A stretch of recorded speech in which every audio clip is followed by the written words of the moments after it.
Bienvenidos a tu canal Mundo al Día, tu fuente diaria de noticias e información actualizada sobre los eventos más relevantes de El Salvador y el mundo. En este canal te mantendremos informado desde las decisiones de nuestro presidente Nayib Bukele hasta los cambios que impactan el mundo. Suscríbete, activa la campanita de notificaciones y sé parte de nuestra comunidad. Ahora empecemos. La alta representante de la Unión Europea para Política Exterior, Kaja Kallas, afirmó este lunes que el bloque europeo insistirá en el diálogo en Venezuela con todos los actores políticos para lograr una salida democrática a la crisis, tras las elecciones presidenciales del pasado julio, cuyos resultados calificó de no creíbles. En sus primeras declaraciones sobre Venezuela desde que asumió la vicepresidencia de la Comunidad Europea, Kaja Kallas señaló: en Venezuela los resultados de las elecciones no fueron creíbles. Indicó Kallas, las autoridades perdieron una oportunidad clave para respetar la voluntad popular y asegurar una transición democrática con garantías para todos. Así lo dejó claro la jefa de la diplomacia europea. Amigos, recordemos lo que pasó el 28 de julio, ¿no?, del año pasado, de que se robaron las elecciones, ¿no? Se hizo un crimen público ante todos, se robaron las elecciones y nadie está haciendo nada al respecto. La comunidad internacional habla del tema, sin embargo, acciones no se han tomado aún. O sea, hay muchos que hablan acerca del tema, pero sin embargo las acciones no son notorias, ¿no? A excepción de parte de las personas quienes están trabajando para Venezuela, ¿no?, quienes son María Corina Machado, Edmundo González, quienes están haciendo pues lo que es quienes están dando los pasos para hacer el cambio. Se esperaría que pues la comunidad internacional también nos apoyara, ¿no?, porque sabemos que para derrocar a una dictadura no es algo fácil y necesitan apoyo, y esperemos que la comunidad internacional pueda ayudar en ese aspecto. Sigamos viendo el video de hoy, amigos. Representante del bloque europeo ha defendido que la Unión Europea está del lado de quienes apoyan los valores democráticos. La política estonia indicó que la Unión Europea seguirá trabajando con todos los venezolanos, socios regionales e internacionales, para fomentar el diálogo y una salida democrática a la crisis. Bruselas. El Comité por la Libertad de los Presos Políticos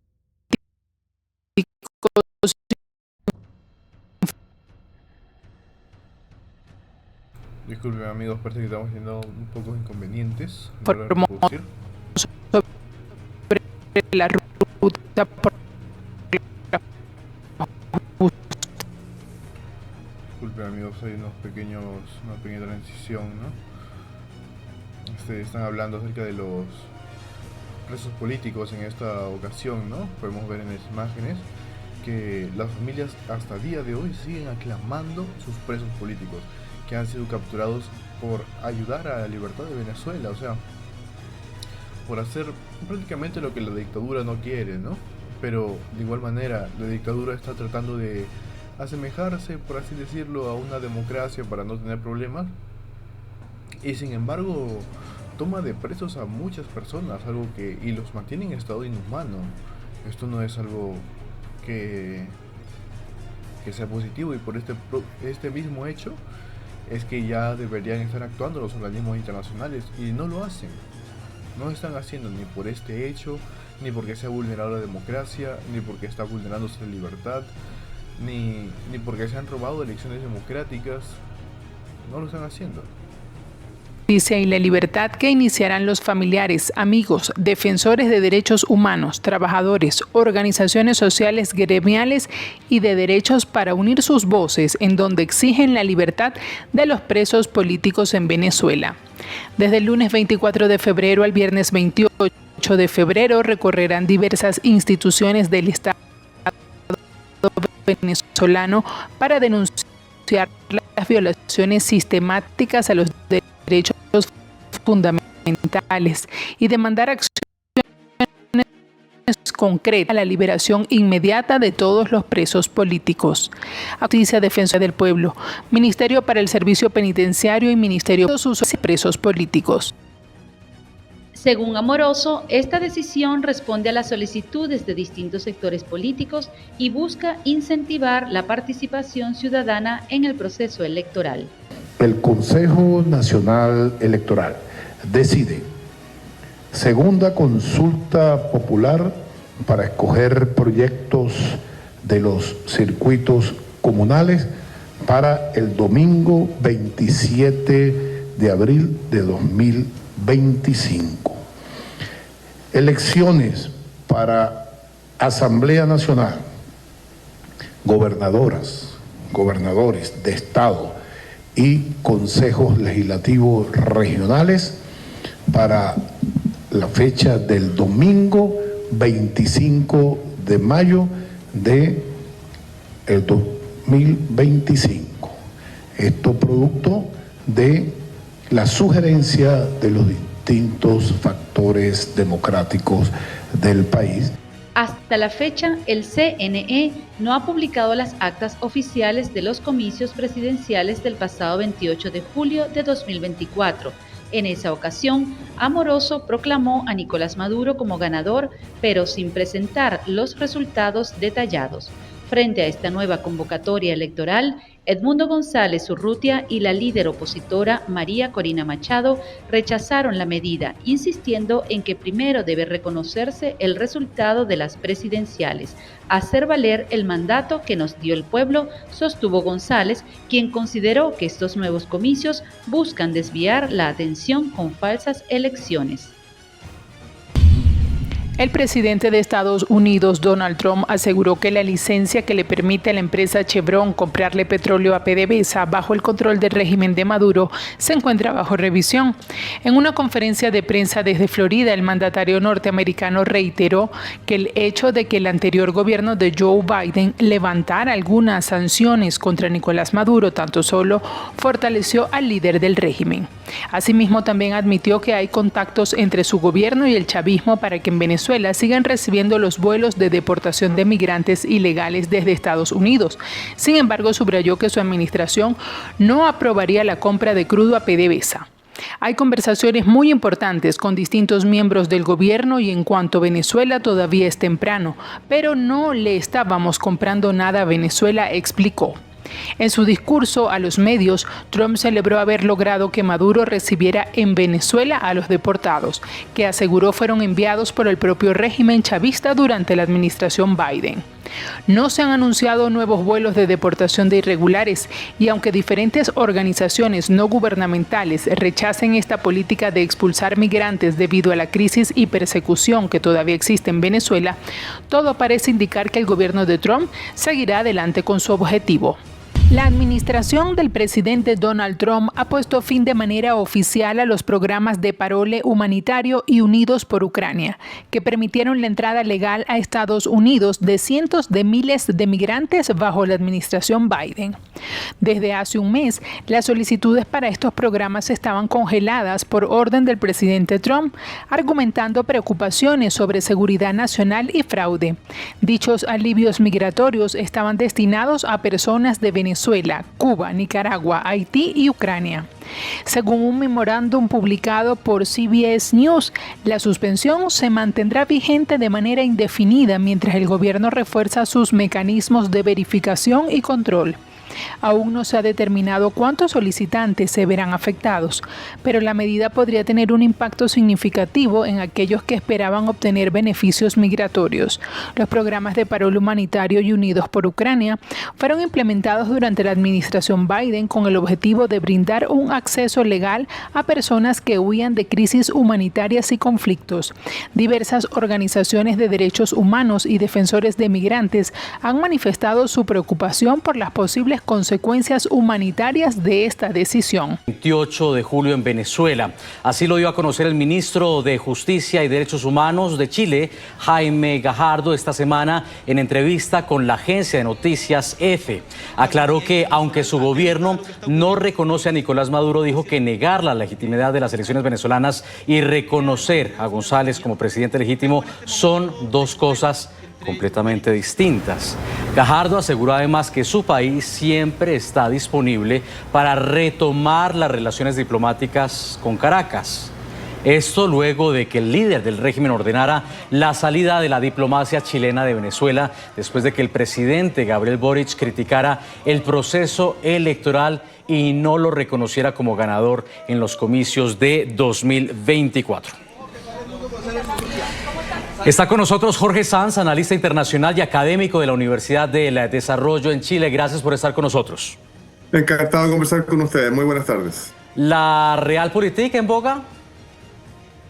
Perdón, no lo escuché muy bien. Sí, estamos hablando de la política pragmática. Ah, sí, por supuesto, sí, claro. Sí, lo que sucede con estas relaciones entre Chile y Venezuela tienen una historia que es bastante más larga que las elecciones particulares entre Maduro y González. Por tanto, tienen historias distintas. El Partido Comunista de Chile es el partido que tiene las relaciones más cercanas con el gobierno de Venezuela en términos ideológicos y el ministro que hace la declaración, el ministro de Justicia y Derechos Humanos, es parte de ese Partido Comunista. Entonces lo que está planteando el canciller en particular, junto con el ministro de Justicia y Derechos Humanos, es que si bien no se va a reconocer la elección del presidente Nicolás Maduro, por todo lo que sabemos y todo lo que sabe el mundo, tampoco se va a reconocer la elección de Edmundo González, fundamentalmente porque Chile no tiene por qué reconocer el resultado de la elección. Esa es la justificación que da la Cancillería. Entonces, estamos en este espacio ideológico donde no se toman las decisiones que hay que tomar, no se dicen las cosas que hay que decir, y es parte, y el presidente de la República es el dueño y es el que lleva las relaciones internacionales de Chile. Por lo tanto, si esa es su decisión, esa es la decisión que va a tomar el Estado. Sí, pues vea, las declaraciones que ha tenido Chile han sido una bocanada de aire fresco entre la izquierda latinoamericana, que ha solido ser cómplice del régimen dictatorial de Nicolás Maduro, marcando una disidencia dentro de ese polo que es la izquierda latinoamericana. En todo caso, falta por traducir el discurso a acciones reales cuando de alguna manera se reconoce que Nicolás Maduro no es el legítimo ganador de las elecciones presidenciales en Venezuela como consecuencia de un fraude electoral constatado ya por organizaciones internacionales, pero que en todo caso, si nos dicen que es que van a empezar a tomar contactos, a retomar relaciones, pues se estarían relacionando en últimas con ese al que están diciendo cometió un fraude. Sí, la verdad es que Chile siempre tiene esta política de establecer relaciones internacionales con los países del mundo. Es parte de su política internacional, es parte de su ethos en el mundo. Por tanto, estamos abiertos a retomar las relaciones internacionales con todos los países que quieran tener relaciones con nosotros. Sin embargo, estamos cruzando más allá de la elección de Maduro o la legitimidad de la victoria de Edmundo González. Nosotros tenemos aquí dentro de Chile el crimen de un opositor venezolano cometido, hasta donde va el avance de la justicia, cometido y ordenado por el gobierno de Venezuela. Por tanto, lo que se está buscando es tratar de normalizar la situación, fundamentalmente nosotros tenemos varios miles de chilenos que están en Venezuela y tenemos varios cientos de miles de venezolanos que están en Chile. Y esas personas están sin una atención consular, están sin contacto con sus países, porque la diatriba y la violencia del discurso, particularmente de Diosdado Cabello con Chile, ha generado esta distancia y esta ruptura de relaciones. Justamente, Diosdado. Conclusiones de Jorge Sanz, analista internacional y académico de la Universidad del Desarrollo en Chile. Gracias por haber estado con nosotros. Saludos en Santiago. Encantado de conversar con ustedes. Que estén muy bien. Muchas gracias. Feliz tarde. Y de luchar en la Asamblea Nacional, Américo de Gracia pasó a luchar por su salud y su vida. Tras su detención, hace más de 6 meses atrás, este exdiputado venezolano detenido por el régimen, recluido en el helicoide, de Gracia permanece privado de libertad sin juicio, sin derechos, sin defensa privada, sin atención médica. Su salud se deteriora con rapidez. Infecciones, dolores crónicos, desnutrición. Sus hijas levantan la voz para que se respete el debido proceso y se le permita la atención médica necesaria. Precisamente saludamos en esta parte del programa a María Andreina de Gracia. Ella es hija del preso político venezolano Américo de Gracia. Andreina, bienvenida. Gracias por acompañarnos. Gracias a ustedes por el espacio, lo aprecio mucho. Son 6 meses ya en que tu padre está privado de libertad. Entiendo que su salud se ha venido deteriorando. ¿Qué les preocupa? ¿Cómo tienen esta información? Amigos, ahora vamos a escuchar de primera mano, ¿no?, lo que es vivir con un familiar como preso político. A mí me parece que esta es una de las cosas más tristes que pueden existir. Y vamos a averiguarlo ahora mismo, ¿no? Cómo es su preocupación, cómo se siente en el día a día el no saber de su familiar, si ha comido, si le han dado medicación, todos los aspectos. Creo que es una de las cosas más importantes que se tienen que observar y que es uno de los videos que, a mi consideración, las organizaciones internacionales deberían estar más atentas, ¿no? Porque no se están vulnerando simplemente leyes, ¿no? Se están vulnerando derechos humanos ya, y derechos humanos de personas libres. Entonces yo creo que hay que estar más atentos en este aspecto, sobre todo para que los organismos internacionales puedan llegar a ver este tipo de videos, ¿no? Quizá no lo están viendo y por eso es que no están tomando acción, pero yo creo que si llegaran a ver ese tipo de videos en los cuales ven a los familiares hablar acerca de cómo se sienten y cómo es que están tratando a sus familiares, que no los dejan verlos, que no los dejan comer, que no los dejan tomar medicación, pues sería quizá un aspecto que ayudaría a que ellos empiecen a hacer este cambio, ¿no? Para que puedan tomar acción. Sí, bueno, ya de hecho nosotros venimos denunciando desde el día 1 que nos enteramos de su detención. Mi papá de hecho estaba vía al hospital por una infección en los pulmones. Esto se hizo público desde el momento cuando salimos a anunciar pues que oficialmente lo habían secuestrado. Basado en ese estudio o en esos estudios que se estaba realizando por esta infección, nosotros hemos venido haciendo un seguimiento, no a mi papá, porque desafortunadamente en casi 7 meses no hemos tenido ningún acceso a él, ni por visita familiar, ni por visita diplomática y mucho menos visitas de sus médicos.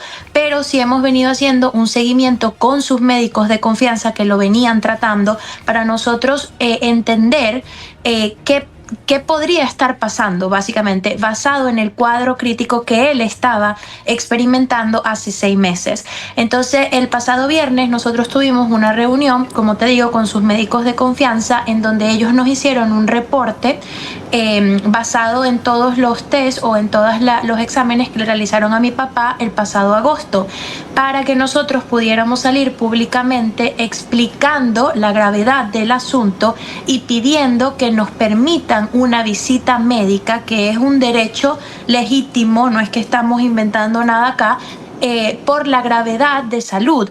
Nosotros no podemos ni siquiera a estas alturas, en este momento, darle ninguna medicina, aun y cuando nosotros no tenemos acceso a verlo. Mi familia en Caracas cumple un régimen de visitas en donde se le lleva a él semanalmente agua potable, se le lleva ropa, se le lleva sábanas limpias. Algunas cosas las aceptan, otras no, dependiendo de, no sé, de lo que le provoque aceptar literalmente al SEBIN ese día. Sin embargo, nosotros no tenemos manera de constatar que estas cosas realmente le lleguen a mi papá, porque nosotros no tenemos visita, no tenemos fe de vida, no sabemos en qué condiciones se encuentran, no hemos tenido acceso alguno a ningún tipo de detalle desde el día 1 y ahora 6 meses después. Entonces los médicos nos dicen no podemos proveerle un tratamiento porque no sabemos a qué altura o en qué estado se encuentran los padecimientos que él estaba teniendo en agosto. Lo que sí es cierto es que si en agosto ya eran padecimientos graves y preocupantes, por ende él tuvo que salir al hospital cuando estaba resguardado y debido a esto a él lo agarran, imagínense cómo estará ahorita. Entonces eso ha sido un poco el tema, pero no tenemos acceso a verlo a él.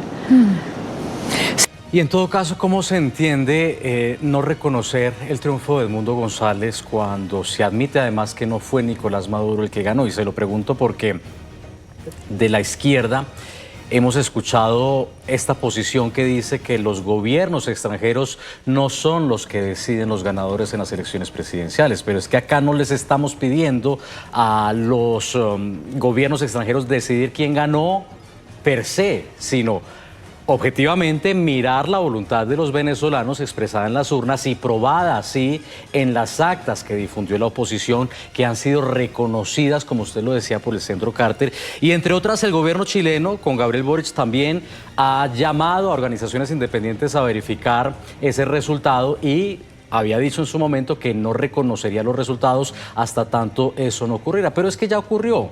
Ya las Naciones Unidas expresaron que hubo un fraude allí, que hubo irregularidades. Ya el Centro Carter, como una organización independiente, ratificó esas actas que le dan el triunfo a Edmundo González. Entonces, ¿cómo negarse a seguirlo reconociendo a él como presidente legítimo de Venezuela? Exactamente, ¿no? Eso me parece un buen punto de partida y me parece que es un muy buen tema que está tocando, el hecho de cómo reconocer a esta persona que ha cometido fraude y que ha sido reconocido por muchos centros y por muchas organizaciones que ha hecho el fraude. Y quizá nos va a hablar de qué cosas se deberían hacer también, ¿no? Veamos el video de la noticia que nos va a comentar, ¿no? De esta entrevista. Porque hay un problema ideológico.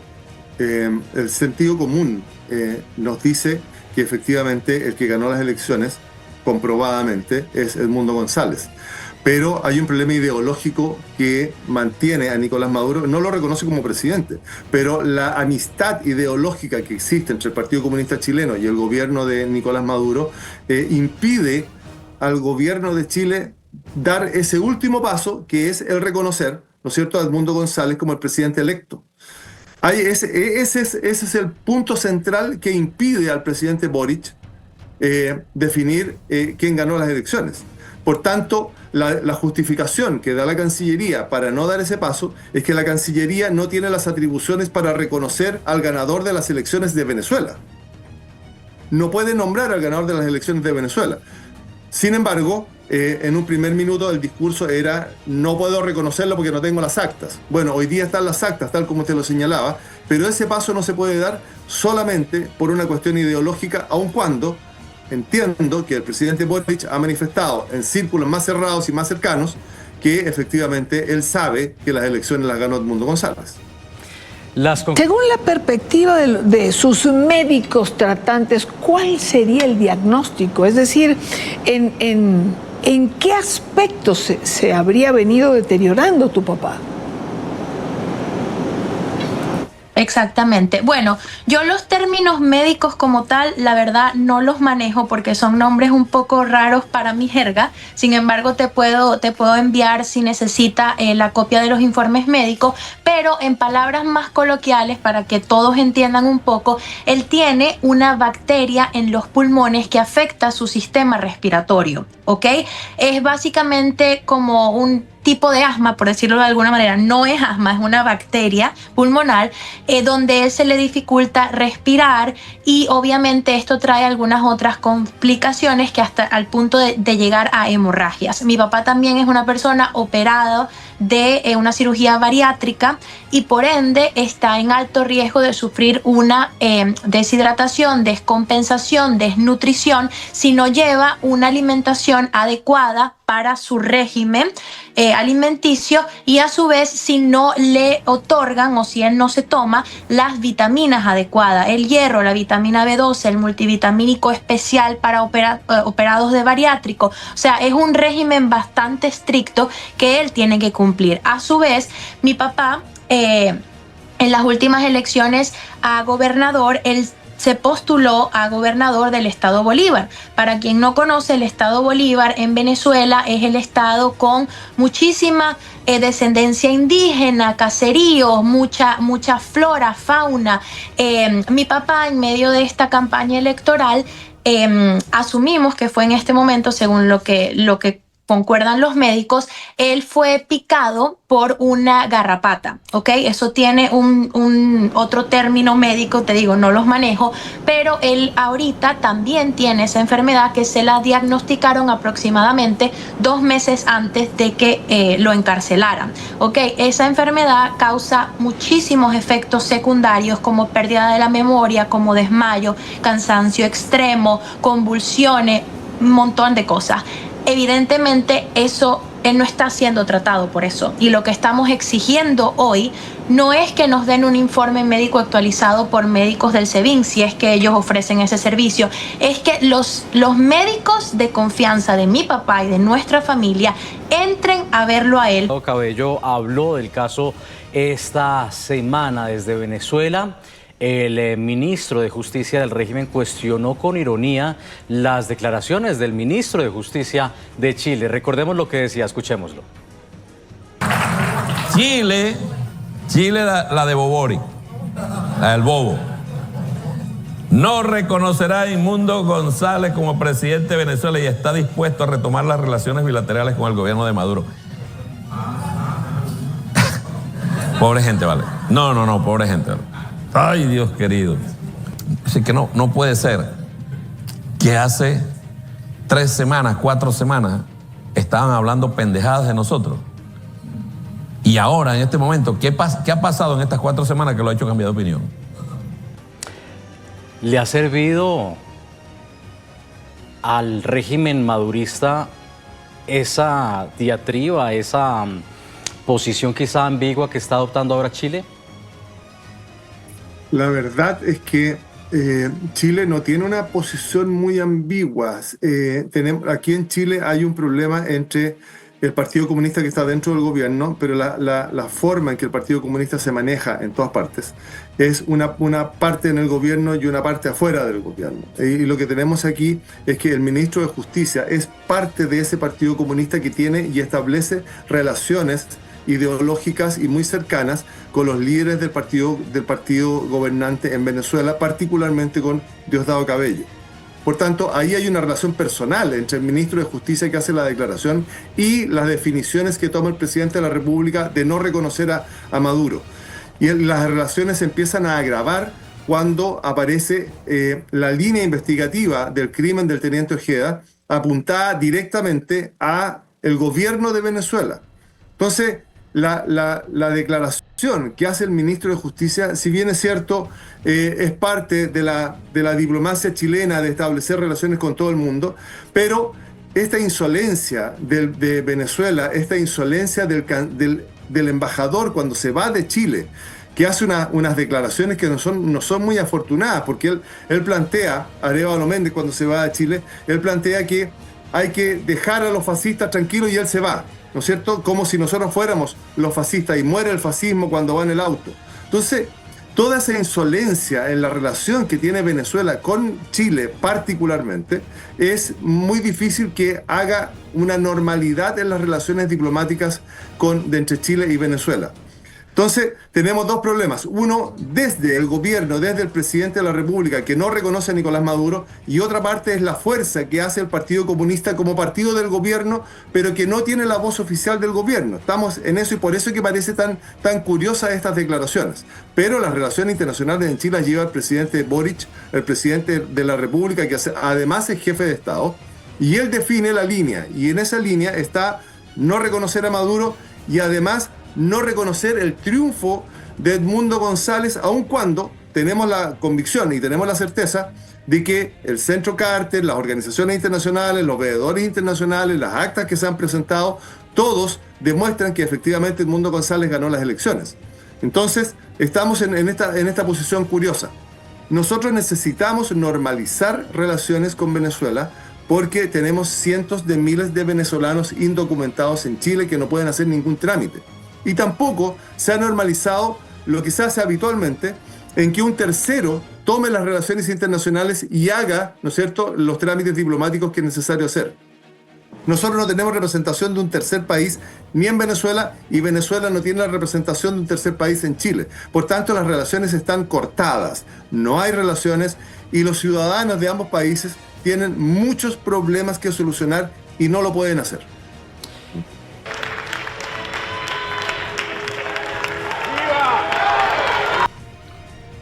Sin duda es un dilema para Chile, ¿no? Menciona sus puntos, los cuales me parecen puntos válidos, ciertamente. No pueden hacer trámites con venezolanos que se encuentran en Chile si es que no tienen algún tipo de contacto con Venezuela.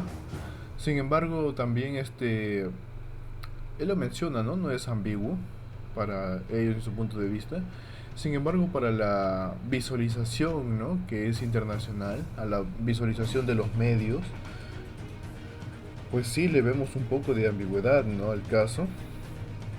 Yo sí le veo un poco de ambigüedad, la verdad. No sé cuáles serán las ideas que tendrá el presidente Boric. No quiero malversar sobre lo que esté pensando hacer. Sin embargo, yo sí le veo un poco de ambigüedad, ¿no? Me parece como que si ya estuvieran dando por hecho, ¿no?, que el mundo no va a lograr ganar. Lo cual es falso, ¿no? Porque sabemos que el mundo es quien va a lograr vencer en esta búsqueda de la libertad para Venezuela. Ya todos están luchando por esto. Más de medio país, mucho más de medio país se ha levantado para este caso.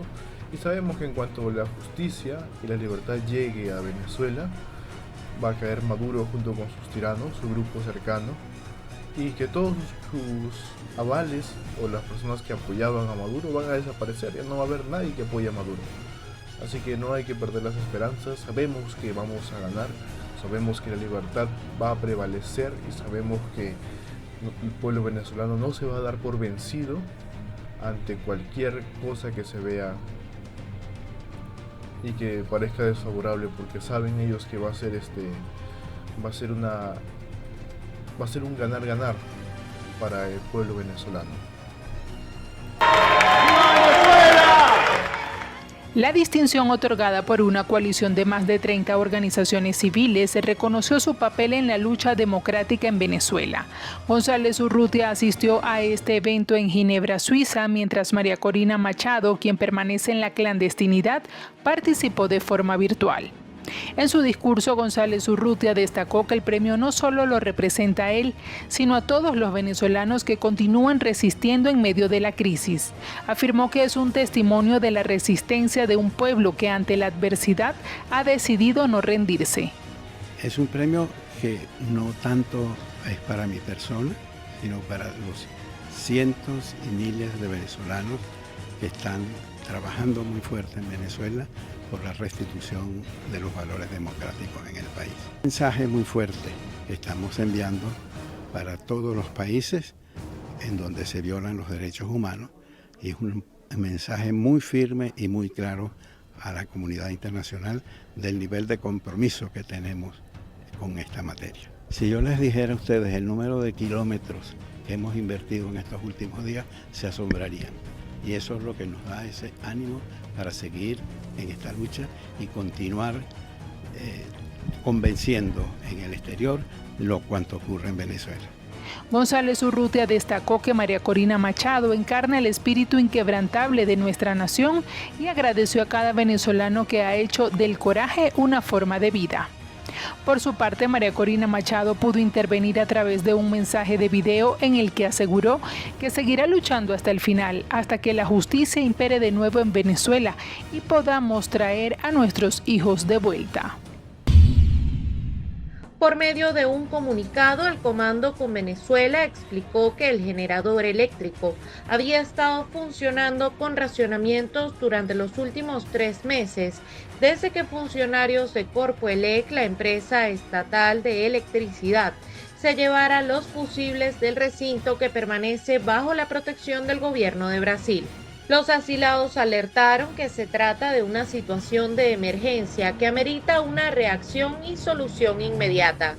Indicaron además que de esa planta eléctrica depende la conservación de los alimentos que con severas restricciones les han permitido ingresar, así como el agua potable, debido a que el edificio depende de los servicios de camiones cisterna, cuyo acceso también ha sido limitado a una vez cada 13 días para surgir solo 2.000 litros de agua. Desde marzo de 2024 en el lugar permanecen los dirigentes Magali Meda, Pedro Uruchurtu, Claudia Macero, Omar González y Humberto Villalobos. colaboradores del equipo político de María Corina Machado y Edmundo González. Desde el Comando con Venezuela hicieron un llamado a la comunidad internacional y a los miembros del cuerpo diplomático en Venezuela a interceder de manera urgente por estas 5 personas. Aseguraron además que la exigencia es que sean devueltos los fusibles eléctricos que garantizan la energía corriente de la embajada y el otorgamiento de los salvoconductos para que puedan estas personas salir con seguridad del país, como lo establecen los acuerdos sobre asilo. Entre tanto, Edmundo González Urrutia calificó la situación como una forma de tortura y enfatizó que el régimen de Nicolás Maduro propició las condiciones para el colapso eléctrico de la sede diplomática. Por medio de un mensaje en la red social X, González enfatizó que las consecuencias de esta situación pueden ser terribles. El primer teniente de 32 años fue raptado de su vivienda por sujetos vestidos como efectivos de la Policía de Investigaciones chilena el pasado 21 de febrero de 2024. Luego fue hallado el 1 de marzo de 2024 con signos evidentes de tortura dentro de una maleta bajo una estructura de cemento en la toma Santa Marta en Maipú. Las autoridades chilenas manejaron la hipótesis de un rapto, ya que Ronald Ojeda no tenía antecedentes penales ni procesos judiciales pendientes. Su condición de refugiado político y su historial de oposición al régimen de Nicolás Maduro generaron preocupación en La Moneda, donde el caso fue calificado como delicado para el país. La investigación del Ministerio Público de Chile reveló pistas que apuntaban al crimen organizado. Tras la detención de varios involucrados, la investigación avanzó y la Fiscalía Nacional chilena, respaldada por testimonios y pruebas, señaló directamente al régimen de Maduro. Incluso desde el Ministerio Público de ese país se acusó a Diosdado Cabello como el posible autor intelectual del asesinato. El asesinato de Ojeda no solo tensionó la relación entre Chile y Venezuela, sino que también evidenció la supuesta participación de células del Tren de Aragua en el crimen. Ronald Ojeda obtuvo asilo político en Chile en 2023. Fue arrestado en abril de 2017 junto a otros 3 militares, acusado de participar en actos conspirativos contra el régimen de Nicolás Maduro. Tras ser encarcelado en la prisión de Ramo Verde y denunciar torturas, logró escapar en noviembre de ese año, pasando por Perú antes de llegar a Chile. A un año de su muerte, el caso de Ronald Ojeda sigue dando mucho de qué hablar y dibujando un panorama complejo en las ya dañadas relaciones entre Chile y el régimen de Nicolás Maduro. Hasta ahora 8 personas se encuentran detenidas e investigadas por las autoridades chilenas en relación con el secuestro y asesinato del ex militar venezolano. Edgar Cárdenas, secretario general del Colegio Nacional de Periodistas Seccional Caracas, denunció que la detención de Branker forma parte de un patrón que vienen observando en el país, especialmente después de la elección presidencial del 28 de julio de 2024. Donde sin cumplir el mínimo de las normas establecidas en el marco jurídico venezolano, se ejecutan este tipo de detenciones contra los periodistas y demás trabajadores de la prensa. Es lamentable que en Venezuela estemos atravesando esta situación donde hay un patrón permanente de persecución a los medios de comunicación y a los distintos periodistas y demás trabajadores, solamente por cumplir con la labor de informar. Cárdenas aseguró que hasta el momento se desconocen las razones que llevaron a la detención del comunicador social, así como su estado de salud tras más de 24 horas de arresto. Desconocemos las razones de su detención. Se había comentado inicialmente que estaba recluido en la sede del COIDE del SEBIN, pero bueno, partiendo de las diligencias que ha hecho el propio Colegio de Periodistas de esta seccional y otras organizaciones, todavía desconocemos formalmente el paradero, puesto que no hay confirmación oficial por parte de los cuerpos de seguridad del Estado. Bueno, y nos quedamos en la región. Chile no planea reconocer a Edmundo González como ganador de las elecciones presidenciales del 20. O dejen salir a mi papá escoltado, como ellos decidan, a la clínica donde a él lo estaban atendiendo. Es de suma importancia debido a todo este cuadro crítico. No es una cosa, son muchas, y ya lleva casi 7 meses expuesto a no nada más la enfermedad, sino todo lo que conlleva estar aislado y preso en Venezuela. Cuando tu familia, tu hermana preguntan por tu papá, ¿qué les dicen? Bueno, la mayoría de la gente genuinamente no nos da respuesta. De hecho, a mi papá le otorgaron un defensor público que simplemente nos ha atendido 2 veces en todos estos casi 7 meses. La primera vez nos atendió él la primera semana de noviembre del año pasado. Ya mi papá tenía un par de meses preso porque lo metieron preso el 7 de agosto. Y en esa oportunidad nos atendió después de ir semanalmente mi familia directamente a su oficina. Siempre nos daban una excusa: no puede, no los puede atender, él no da cita, vuelvan otro día.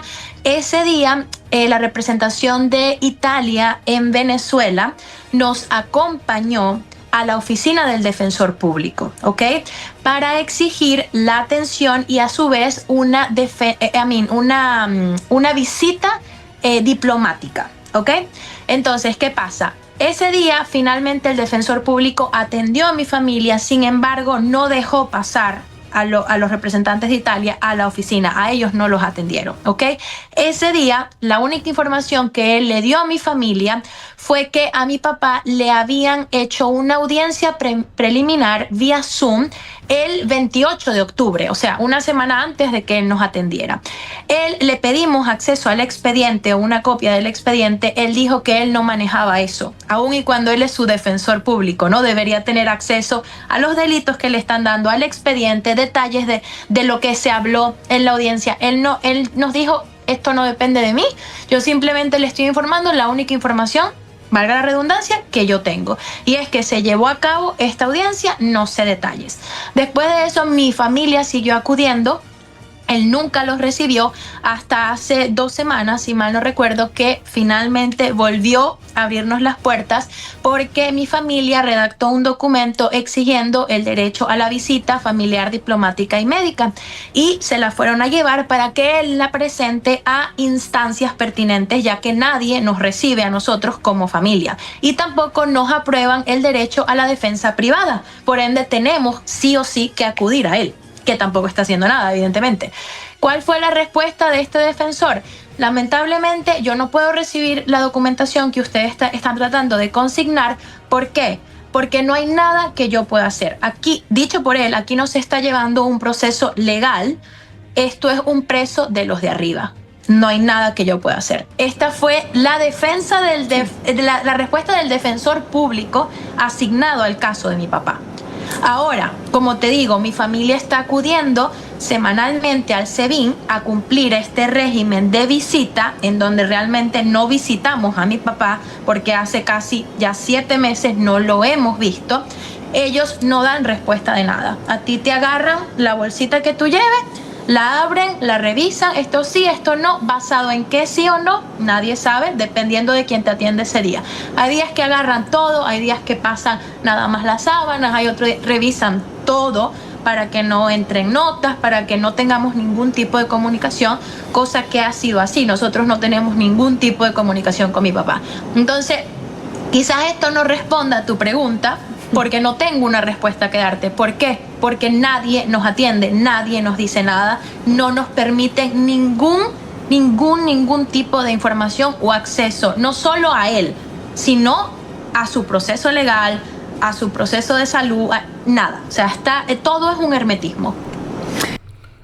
Recordemos, amigos, como mencionan, ¿no? Los presos políticos están totalmente aislados, no los dejan comunicarse con sus familiares. Se encuentran en un estado totalmente deplorable, algo tristísimo, la verdad. Cómo están siendo tratados, ¿no? Son seres humanos después de todo, son compatriotas, o si no son de Venezuela, son sus vecinos prácticamente, ¿no? Los que se encuentran en estos líos. Problemas tan graves los que están sucediendo actualmente en el mundo, lo cual es alguna pena, ¿no? El pensar que en esta época todavía existen este tipo de gobiernos, supuestamente una época en la que estamos que es avanzada. Es algo muy triste el ver que se están vulnerando los derechos de una forma tan inmoral, tan poco respetuosa. Bueno, de por sí disculpen la palabra, ¿no? Pero es que no existe respeto ante cuando los tratan de manera inhumana. Está mal colocada esa palabra. pero sabemos cómo está la situación actual, y el mundo requiere que se hagan cambios, ¿no? Por ahí Chile dijo que no ha reconocido a Maduro como presidente de Venezuela. Sin embargo, no tienen de otra que pues tener que hacer conversaciones con ellos y llegar para que puedan tratar a los ciudadanos venezolanos que se encuentran allá en Chile. Esperemos que esa sea la verdad, ¿no? Y esperemos que pues el presidente del mundo logre continuar con sus giras, ¿no? Y logre establecerse finalmente como presidente de Venezuela. Eso sería el mayor logro que vamos a ver. Muy pronto lo vamos a ver, por cierto. Esperémoslo con ansias para poder celebrar ese día, esa gran victoria, ¿no? La cual todos estamos esperando. Seamos de donde seamos, sabemos que ese día va a ser una victoria para todos, para toda América, el haber derrotado a una tiranía como la que se está viviendo en Venezuela. El país de la nada. Los presos políticos y su familia viven en la nada. No se pueden comunicar, no hay fe de vida como señalas, no se sabe cómo están. Uno quiere imaginarse que están bien, pero absolutamente nadie lo puede confirmar. Entiendo que piden como una medida humanitaria de emergencia, como Rocío San Miguel, para operarse, para que las cosas no pasen a mayores. Así es. Así es, y de hecho, evidentemente nuestro fin es su libertad, pero desafortunadamente hemos luchado todos los días con toda nuestra fuerza, involucrando a todas las personas, entes internacionales, gubernamentales, derechos humanos, organizaciones, pero desafortunadamente no hemos tenido respuesta para eso, y es debido a eso, o sea que cada puerta se nos va cerrando aún, y cuando debo decir que hay muchísima gente receptiva, hay muchísima gente involucrada, hay muchísimos gobiernos interesados apoyándonos, pero lamentablemente no depende de ellos, ¿no? El fin de la lucha, que es la libertad de mi papá.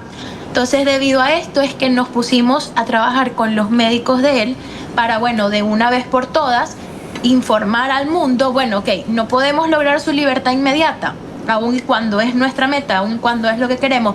Bueno, vámonos también por la vía de salud, ya que han pasado casi 7 meses y mi papá no ha tenido acceso a ningún tipo de apoyo humanitario, medicamento, una alimentación adecuada, nada. Entonces, evidentemente, él ya venía teniendo un cuadro crítico. ¿Cómo estará hoy? Esa es la gran pregunta. Hemos llegado a la parte final del programa Mundo al Día. Les agradecemos por quedarse hasta el final del video. No olviden darle like, suscribirse y activar la campanita de notificaciones para que estén actualizados sobre las noticias más relevantes de El Salvador y el mundo. Esto fue Mundo al Día.